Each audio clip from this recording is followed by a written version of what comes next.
There is a quiet myth about rich people that almost everyone believes, and it is wrong in a way that quietly keeps people poor.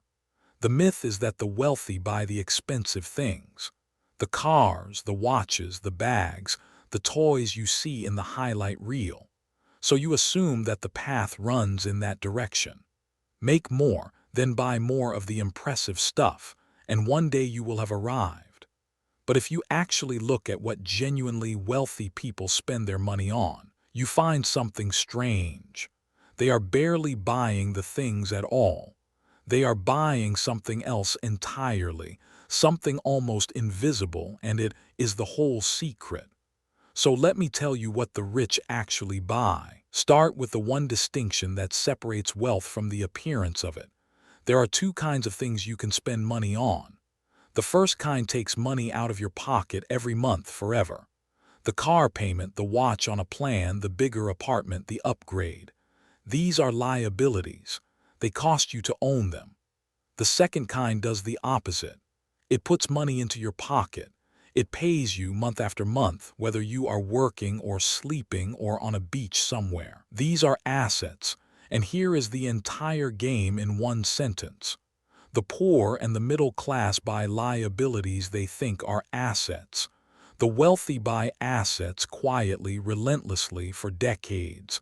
That is the difference, not the income. The direction the money flows. So when I say the rich do not buy things, I mean they have trained themselves to see almost every purchase through one question. Will this pay me back, or will this cost me? A new luxury car costs them.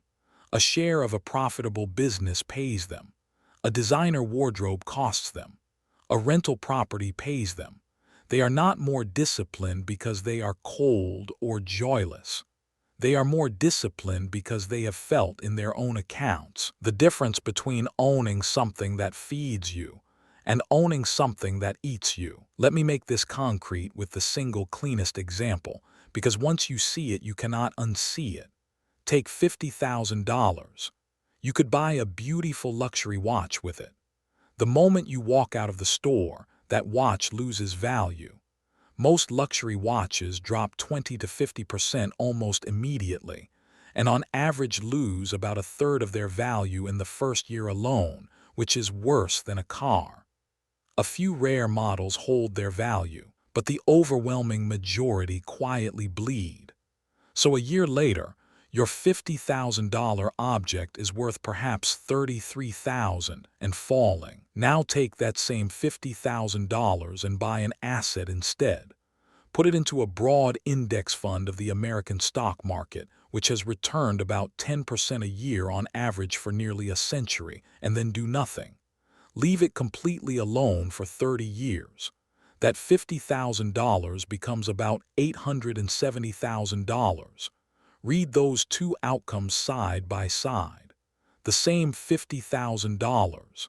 As a thing, it shrank to $33,000 in a year. As an asset, it grew to nearly $900,000 over a life. That is not a small difference in degree. It is two opposite directions.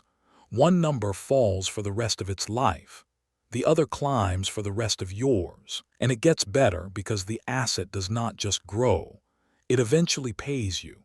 That $870,000, using a careful withdrawal rate, can hand you around $35,000 a year, every year, without ever touching the original amount. The watch gave you a feeling for a few months and a depreciating object for the rest of its life. The asset gives you $35,000 a year forever. The rich are not buying watches. They are buying the thing that buys watches and never runs out. And this is not only about stocks. The same logic runs through every kind of asset the wealthy quietly accumulate. A rental property that someone else pays the mortgage on while it appreciates in the background. A small share of a profitable business that sends a check every quarter. A dividend fund that pays you simply for holding it. Royalties from a thing you made once. They all share one trait that the luxury object can never have. They feed you. The object in the store window asks you for money every month it exists. The asset hands you money every month it exists. When you really absorb that difference, walking past the expensive thing stops feeling like deprivation. It starts feeling like dodging a tax you were about to volunteer for. And notice what the wealthy are really doing here. They are not richer because they earn some impossible salary. Many of them earn ordinary incomes. They are richer because they spent years pointing their money at things that grow and pay, while everyone around them pointed the same money at things that shrink and drain. Two people, the same paycheck, 30 years later living in two completely different worlds, separated by nothing more than which kind of thing they kept choosing to buy. Now here is the second answer, the one that is even more important than money, because it is the thing that money is actually for. The wealthy do not just buy assets, they buy back their time. There is real research on this, not just a slogan. A large study found that people who spend money on saving time, paying someone to clean, to handle the errands, to take the chores they hate off their plate, report meaningfully more happiness than people who spend the same money on physical things.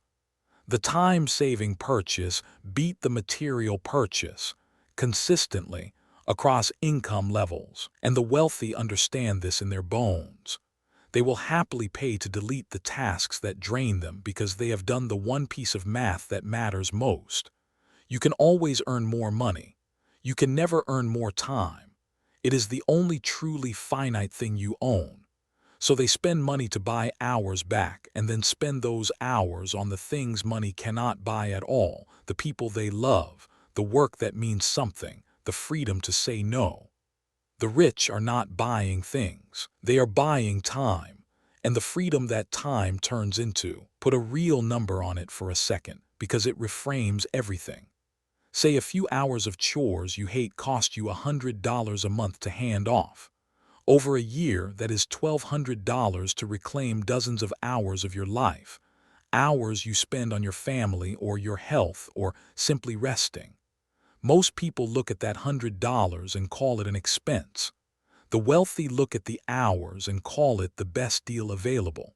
They are not buying a clean house. They are buying back a piece of the one thing that does not come back. And the strange truth is that this particular purchase, unlike almost every other, the research says actually makes people happier. The new gadget fades in a week. The reclaimed afternoon does not. But here is the quietly humbling part. The same study looked at over 800 millionaires, and barely half of them actually used their money this way, which tells you something freeing. This is not a secret reserved for the rich. It is not about how much you have. It is a choice about what you point your money at, and most people at every income level, rich included, never make it on purpose. The lever was always available. Most people just never pull it. So let me show you the size of the choice in plain numbers, because this is where it becomes real. Imagine you redirect just $1,500 a month away from the things that depreciate and toward the things that pay you.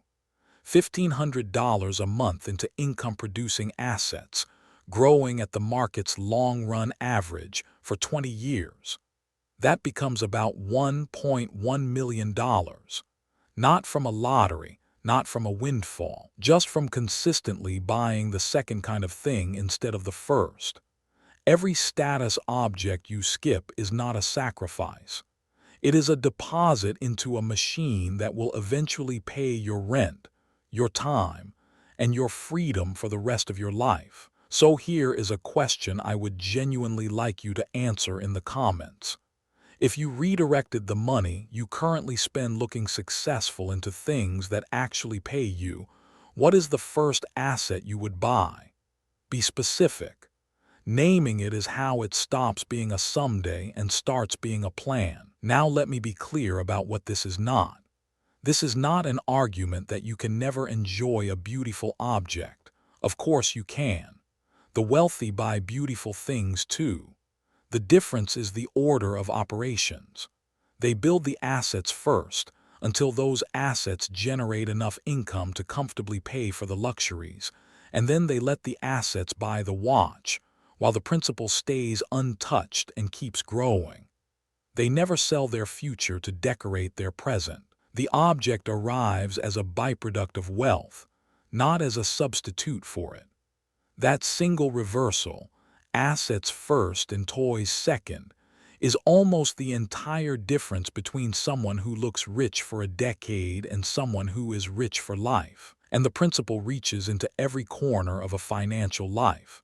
It is the same logic underneath the house, the education, the business, the way they treat their own attention.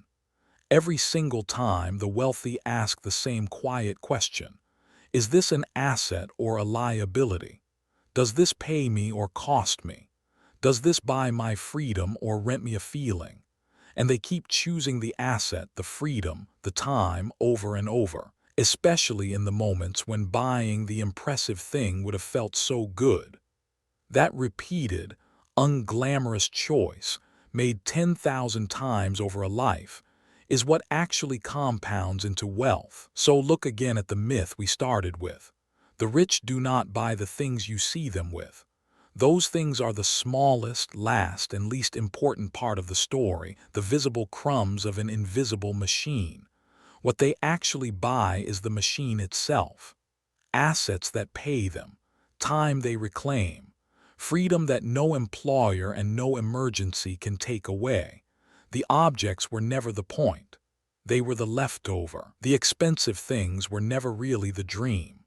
The freedom underneath them, the calm of money and time that belong entirely to you, that was the dream. And that dream has a price tag a lot closer to a single repeated decision than to anything in a luxury store window. The only thing standing between most people and real wealth was the belief that you build it by buying the things that look like wealth. You never did, and now you know the math. If this changed how you think about one expensive thing you have been telling yourself you can't have, there are a lot more of these, the real math behind the life you actually want. Subscribe, and let's keep decoding it together.